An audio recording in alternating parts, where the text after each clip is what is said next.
आज हम लोग अपने प्रधान कार्यालय में मैं पहुंची हूँ। आप सभी मीडिया बंधुओं को मैंने आमंत्रित किया है।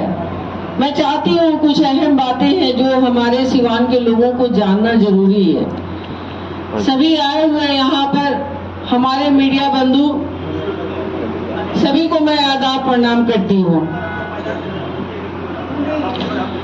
मैं आज इस प्रेस के माध्यम से मीडिया बंधुओं को ये बताना चाहती हूँ कि सिवान की जनता के बीच मेरी कुछ अहम बातें हैं जिस पे मैं चर्चा करना चाहती हूँ। मैं सिवान की बेटी हैना शहाब इस सिवान की मिट्टी में बसी पली बड़ी और यहीं से मेरी शिक्षा दीक्षा हुई है। मैं एक संघर्ष वाली जिंदगी गुजारते हुए आप सबके सहयोग से इस मुकाम पर पहुंची हूँ। हमने कभी अपने जिंदगी में नहीं सोचा था कि मुझे पॉलिटिक्स में आना पड़ेगा। मैं एक हाउसवाइफ थी, मेरे शौहर पॉलिटिक्स में थे। कंटिन्यू उन्होंने 2 बार विधायक जीता, 4 बार एमपी जीता सिवान के लिए, सिर्फ और सिर्फ सिवान के लिए। उन्होंने कभी ये नहीं सोचा था कि मैं सिवान से अलग होकर कोई मंत्री संतरी बनकर बड़े ओहदे पर जाऊं। वो भी सिवान की मिट्टी से जुड़े हुए थे, मैं भी सिवान की मिट्टी से जुड़कर रहना चाहती हूँ। समय समय की बात होती है, आज वो हम लोगों के बीच नहीं है। हमने कंटिन्यू 3 चुनाव लड़ी। मेरी कुछ नॉलेज भी नहीं थी। मैं पहली बार जब मैं 2009 में निकली थी चुनाव के लिए, मैंने नामांकन किया तो मैं बिल्कुल एक आम सी जो औरत होती है, मैं वही थी। धीरे धीरे सभी का सहयोग मिलता रहा, साथ मिलता रहा और मुझे जानकारी होती रही अपने जिला के बारे में। हमारे जिला के जंगल लोग में जब मैं जाती थी तो लोगों का दर्द, दुख दर्द जो मैं देखती थी, मैं बहुत नजदीक से देखती रही। और इसी बीच में चुनाव होते रहे और हम लोग हारते रहे। हारने से मैं कभी घबराई नहीं, क्योंकि हार जीत तो लगी रहती है। और सबसे अहम बात है कि मैं सिवान की बेटी होने के नाते मैं इस दर्द को मैं समझ सकती थी बहुत करीब से। अपने सिवान को, जो लोग मिडिल क्लास के थे उनकी अलग परेशानियां हैं, जो लोग निचले तबके के उनकी बहुत सारी परेशानियां, दुखों और तकलीफ की बात है। बहुत सारे मसले हैं सिवान में, लोग नजदीक नहीं जाते हैं उन लोगों के दर्द को सुनते रहे। मैंने सुना और सुनने के बाद मैंने फिर निर्णय लिया कि इस बार मुझे निर्दलीय प्रत्याशी के रूप में आना चाहिए।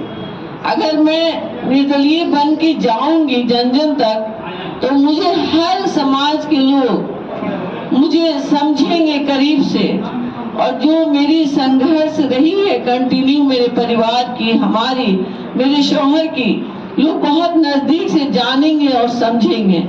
यही सोचकर मैं इस चुनाव में आई हूँ।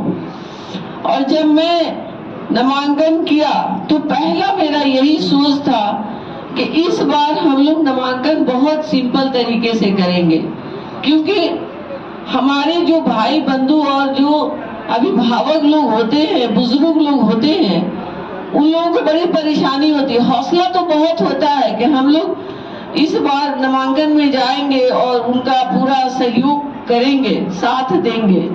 लेकिन मैंने सोचा इस कड़क धूप में लोग 3 से 4 घंटे लग जाते हैं प्रक्रिया में नामांकन के, तो उसमें लोगों की परेशानी होगी। उस परेशानी को मैं दिल से ली और मैं अकेले अपने समर्थकों के साथ मैं नामांकन की। ये मेरी पहली सोच थी और इसी सोच के साथ मैं सीवान जिला की मिट्टी से जुड़कर मैं सभी तबके के लोगों को आगे बढ़ाने के लिए मैं आई हूँ। आप सबको इसलिए मैंने निमंत्रण किया है, बुलाया है कि मेरे जो दिल में बात है आपकी जन जन तक पहुंचाऊं। आज मेरे सर पे ना मेरे फादर का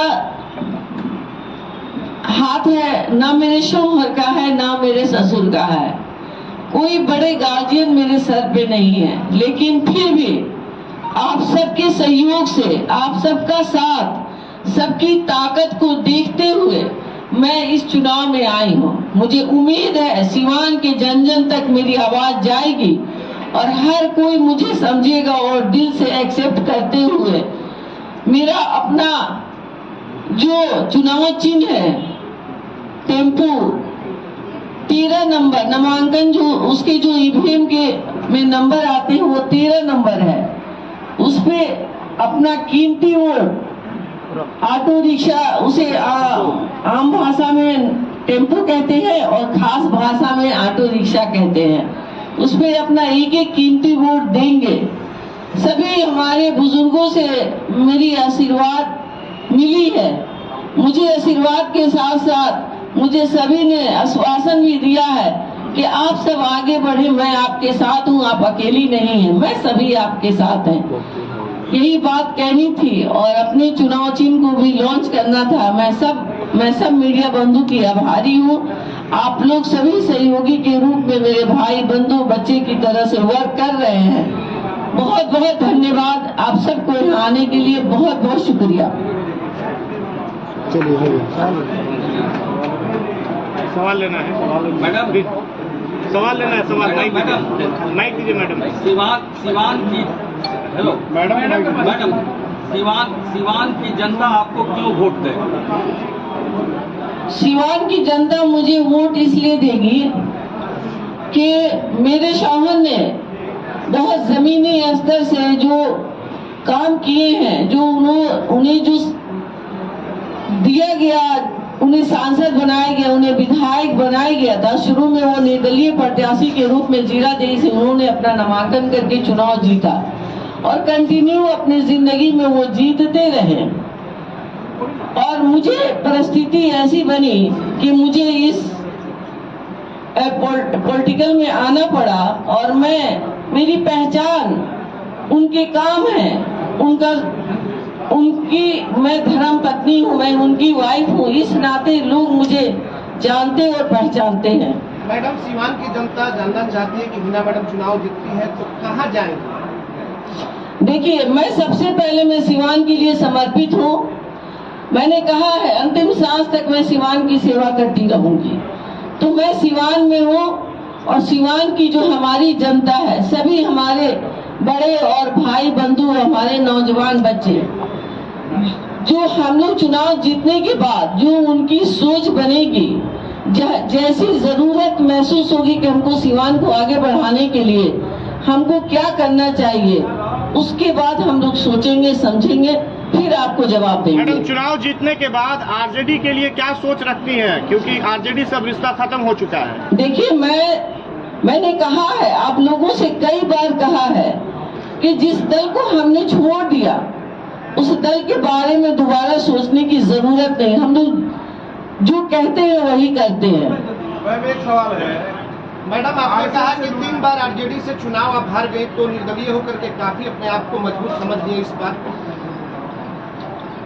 देखिए, मैंने कहा था आप लोगों से कि जो सभी दल में अच्छाई और बुराई दोनों होती है और मैं इसकी शिकार हुई हूँ और मैं कंटिन्यू चुनाव हारी हूँ। तो मैंने सिवान के लिए सोचा, पहले भी मैं सिवान के लिए जानी जाती थी कि मैं सिवान की बेटी हूँ। इस नाते मैंने इस बार दिल से सोचा कि मैं इंडिपेंडेंट ही चुनाव लड़ूंगी। आरजेडी के टिकट पर 3 बार चुनाव हार गए, क्या वजह रहा आखिर? आप कह रही कि शिकार हो गया? नहीं, ऐसी कोई बात नहीं थी। चुनाव हमने बहुत अच्छे से लड़ा, लेकिन पार्टियों का कुछ अलग उनका अपना सोच होता है, जिसके वजह से हम लोग चुनाव हारते गए। भाजपा का विपक्ष का कहना है कि अपनी वजह से वो चुनाव हारी।